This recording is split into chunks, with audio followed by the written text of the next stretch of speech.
Have you ever found yourself saying yes to someone when every fiber of your being was screaming no? You do it because you're kind. You do it because you care. But as the day ends, you feel a heavy sense of exhaustion, resentment, and a strange feeling of being used. If you are a kind-hearted person who consistently puts others' needs above your own, you aren't just being nice. There is a deeper psychological reason why setting boundaries feels like an impossible task. Today on Quiet Psychology, we are diving deep into the hidden mechanics of the people pleaser's brain and why your kindness might actually be a survival mechanism that is costing you your peace. In psychology, we often talk about empathy as a superpower, and it is. But for many, it becomes a trap. A boundary is simply a line where you end and someone else begins. Without that line, you become an extension of everyone else's expectations. Why is this so hard for kind people? Because to a highly empathetic person, a boundary feels like a rejection. When you say, "I can't help you today," your brain doesn't process it as a healthy limit. It processes it as a potential conflict.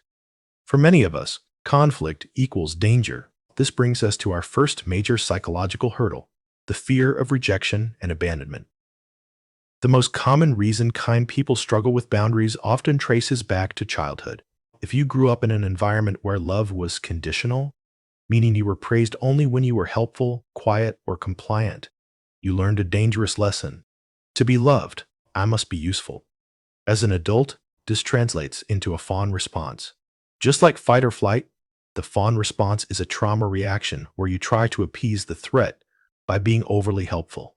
You aren't setting boundaries because your subconscious believes that if you do, you will be abandoned. You aren't being nice. You are trying to stay safe. Then comes the guilt. Kind people have a highly developed internal critic.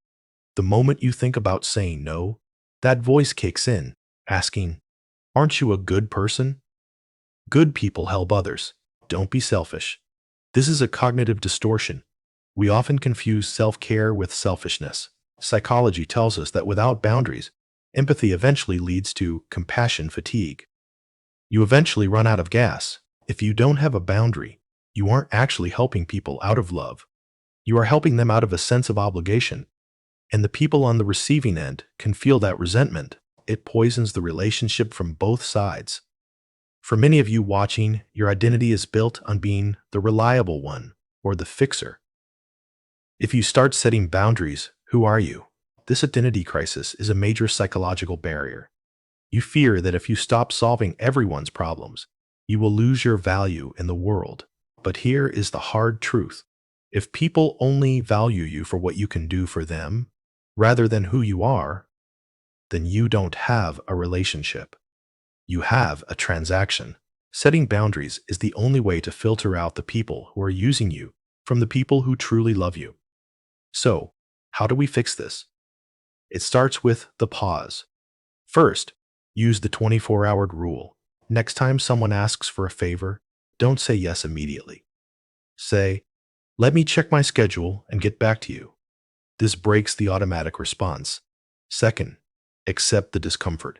Realize that setting a boundary will feel bad at first. That guilt isn't a sign that you did something wrong. It's just an old habit trying to survive. And third, practice low-stakes no's. Start saying no to small things that don't matter much. The more you flex the no muscle, the stronger it gets. Setting a boundary isn't about putting up a wall to keep people out. It's about building a gate so you can decide who is allowed in your space. Your peace is not a luxury. It is a necessity. If this resonated with you, I want to hear your story. What is the hardest no you've ever had to say? Or are you struggling with one right now? Share your thoughts in the comments. I read them all, and they help me understand what topics to cover next. If you found value in this deep dive, please subscribe to Quiet Psychology. Let's continue this journey of healing and understanding together.